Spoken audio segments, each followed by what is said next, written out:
The Victory Day Parade, which took place in Moscow May 9th, included forces from China. The Chinese forces, the armed forces, joined the Russian armed forces, and they had a parade together, celebrating Victory Day for the end of the Second World War.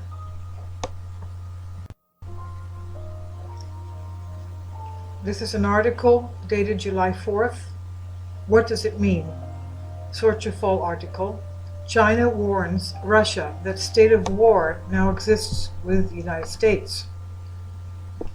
The Ministry of Foreign Affairs of Russia, MFA, is reporting today that Federation has been informed by the State Council of the People's Republic of China, PRC, that a de facto state of war now officially exists between that Asian nation, China that is, and the United States of America. According to this report, following the provisions and protocols of 8 of May 2015 Russia-Chinese Cyber Security Agreement, that states a signatory to this pact that anticipates the outbreak of hostilities is obliged to immediately inform the other, so that war preparations needed to protect critical infrastructure can be undertaken. The PRC has informed the Federation that these conditions do now exist. So the People's Republic of China informed Russia that those conditions exist, leading to this grave war warning from the PRC, People's Republic of China. This report explains, has been the catastrophic loss of over $3.7 trillion in worth from Chinese stock markets over the past fortnight, 2 weeks, that has seen them plunge over 30% and has led to panic among financial investors and ordinary citizens alike. As to the cause of this devastating meltdown, this report continues, PRC experts have stated that quote-unquote evil market forces are going short to ruin the Chinese economy, and even suspecting Western-backed investment predators of lurking behind the turmoil, with U.S. banking giant Morgan Stanley among the names mentioned. Similarly, this report notes 5 professors from China's top university issued a widely disturbed public letter on July 2nd, 2 days ago, alleging sinister market forces were exploiting weaknesses in China's financial system for profit, comparing the situation to when President Obama's puppet master financier George Soros and others bet against East Asian currencies during the 1997-98 Asia financial crisis.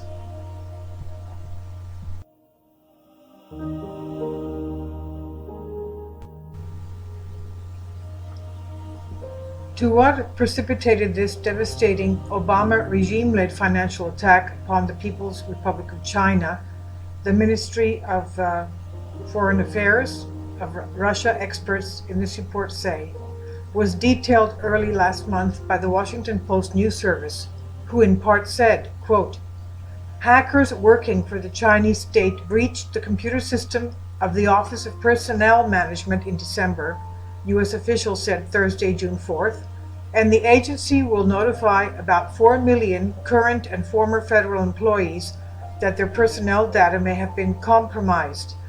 The hack was the largest breach of federal employee data in recent years.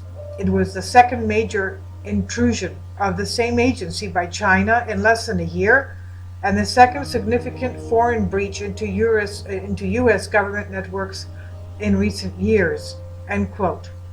In one other article, the number of 4 million current and former federal employees of the U.S. government was about 18 current and former. So, but I guess this is a conservative number of 4 million.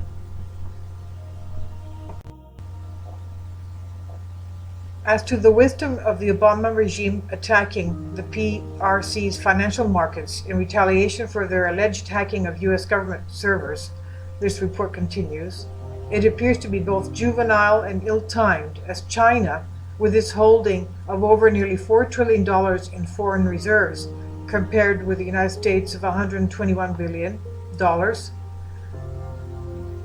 and with China's citizens having a staggering $21 trillion saved, compared to the American counterparts who have only $614 billion saved, this more than prepared to retaliate. And making this situation even more fraught with danger, Ministry of Foreign Affairs experts in the report warn, in a further response to the Obama regime attacking them, two senior Chinese military leaders yesterday called on the People's Liberation Army to beef up its naval capacity and combat readiness amid a higher risk of warfare on the doorstep.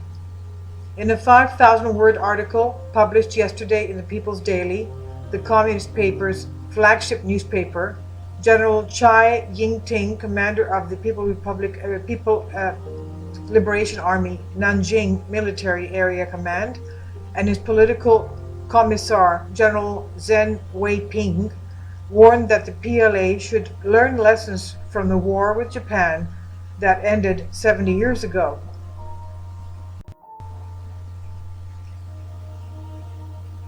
These Chinese generals further stated that there have been profound challenges from territorial disputes on our country's periphery, geopolitical competition among big powers, and ethnic and religious friction.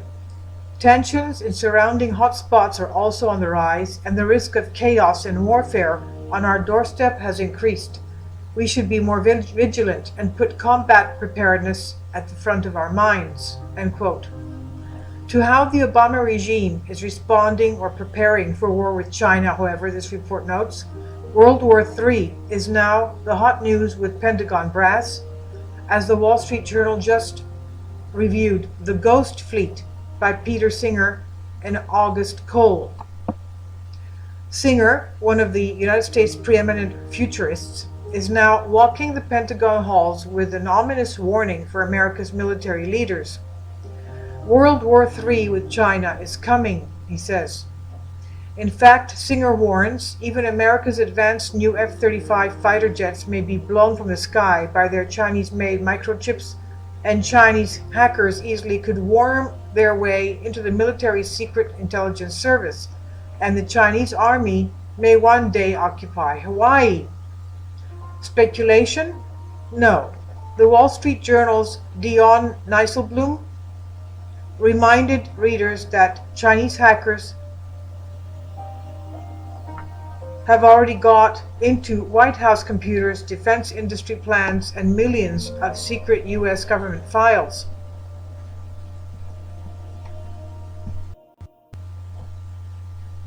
Also important to note, this report continues, China has just overtaken the United States as the world's largest economy, and as perhaps best written by the Vanity Fair news service, who also recently wrote, quote, "When the history of 2014 is written, it will take note of a large fact that has received little attention.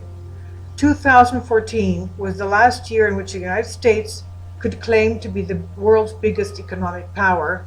China enters 2015 in the top position, where it will likely remain for a very long time, if not forever. In doing so, it returns to the position it held through most of human history." End quote. And as to who would win a war between the People's Republic of China and the US, this report concludes, the Market Watch news service, in their article yesterday titled 4th of July Fireworks, World War III with China Dead Ahead, summed it up by writing this.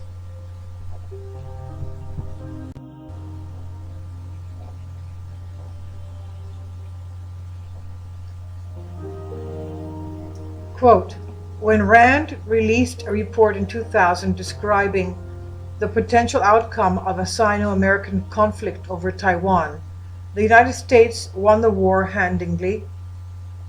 9 years later, the nonpartisan think tank revised its analysis, accounting for Beijing's updated Air Force, its focus on cyber warfare, and its ability to use ballistic missiles to take out American satellites.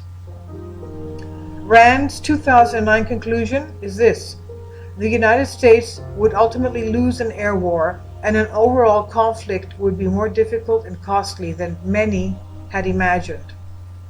So I'll leave a link below for you for this. Something's going down, which is not going to be good, because the United States has also declared that it will not lose its first position in the world, in the hegemony of the world, as being the world leader. So what does that mean? That means that it will use tactics to bring others down lower than they are. And it's not just weapons that are used, it's also knowledge of modern technology, such as cyber, programmers, cyber technology, the knowledge. And as we know, a lot of the universities, even in the United States, even the astrophysicists are basically Asian, and maybe you'll have a German or two. There's not that many Americans in those departments. So they're very, very skilled in their cyber warfare tactics, I'm sure. I'll leave a link below for you for this article.